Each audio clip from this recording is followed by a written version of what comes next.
Is Kashimo a fraud? Well, let's break it down first. Who is Kashimo? Kashimo is pretty much the sorcerer from like 400 years ago, and he was brought back thanks to Kenjaku. Now, we do know that 400 years ago, he was actually a really strong sorcerer, and even as an old man, he can desecrate a ton of warriors. And now he's finally back. We see him in chapter 158 of the manga, pretty much killing everyone in the colony he's in, and asking himself where the hell Sukuna is. Fast forward a little bit, and we see him in chapter 184 of the manga. This is the chapter when he starts to fight Panda, and this is when we can really see what he's capable of. Now, it's not like Panda's a big deal. Trust me, he isn't. He got all of his cores broken by this motherfucker. But to be honest, without using a curse technique and just shitting on Panda, that is pretty impressive. Anyways, after he turns Panda into yesterday's trash, we see him asking once again, where is Sukuna? You guys starting to get the pattern here? Now, in chapter 186 of the manga, he finally starts to run phase with Hikari, and when Hikari casts his domain expansion and gets immortality, Kashimo starts to get a little bit serious. But wait, before we get to that, we cut to a nice backstory. We see Kashimo as an old man talking to Kenjaku, and then Kashimo proceeds to ask Kenjaku who's the strongest sorcerer he knows. Kenjaku then responds by saying it is Sukuna. Okay, so now we know why he wants to find Sukuna. Kashimo, being really strong at his time, is just thirsting and just wants a good fight. And basically his entire purpose in the calling games is to find Sukuna and just kill him. My bad, challenge him. So now that the backstory is over and now we know his motives, let's go back to his fight with Hikari. We see them trading somewhat even blows, but not necessarily because Kashimo's kind of fucking him up. And this is when Kashimo gets a big brain idea. While he's fighting Hikari, he's like, oh, okay, so all I need to do is just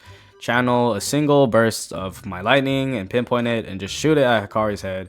And no matter how powerful he is, or like no matter how much RCT he has, pretty much your brain coming off, it's game over. So he does it right, and Hikari looks like he developed Down syndrome. But no, it doesn't work because Hikari's just built different. But when Hikari's shit finally runs out, Kashimo just fucking throws this burst of lightning at him, tours half of his fucking torso, and you know, he says it's over. But once again, Hikari is not letting that slide, so he casts another domain expansion. And boom, just like that, he hits another jackpot within like what, fucking probably 5 seconds. And basically Kashimo loses. At least it seems like that, because he's laying on the floor while Hikari's just standing up and like, oh yeah, I sacrificed my left arm, because why not? Hikari then makes a deal with them saying that, oh, you know, I'll let you fight Sukuna if you just like, you know, help us or like team up with us or some shit. Now let's just review a bunch of shit that I just said. Kashimo is a really old sorcerer, brought back, fights with Hikari, destroys Panda, but he supposedly loses to him. Let's just get this out of the way that he wasn't using his curse technique, but he loses, and he just really wants to fight Sukuna. Now let's go to chapter 237 of the manga. So this is after Gojo got off-screened.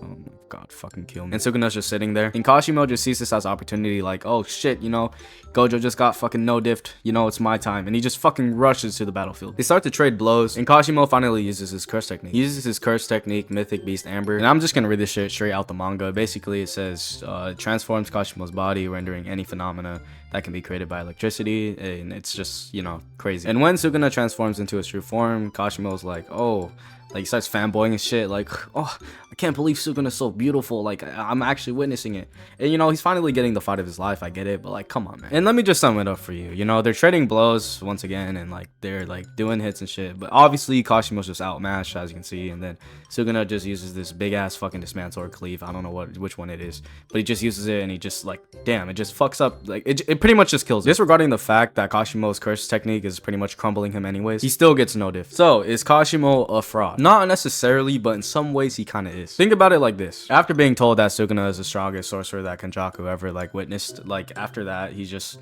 gets brought back to life, and then he's like, yeah, oh, where's Sukuna? Where's Sukuna? Where's Sukuna this? Where's Sukuna that? And after all this build up to his character, and like after all this shit that he had to go through, he finally goes up against Sukuna and he just gets killed. Like, are you serious? Now, once again, I am disregarding the fact that he was gonna crumble away because of his curse technique. It doesn't matter that he was gonna die anyways when Sukuna killed him before his curse technique could get to him. To think that you have a chance against Sukuna, even though, like, you know, you saw Gojo, arguably, you know, the strongest, second strongest to Sukuna, get like absolutely shit on. Not absolutely. He like, you know, he put up a good fight, and he still challenged Sukuna and got killed. So yeah, Kashimo is kind of a fraud. Kind of. Please don't get mad at me in the comments.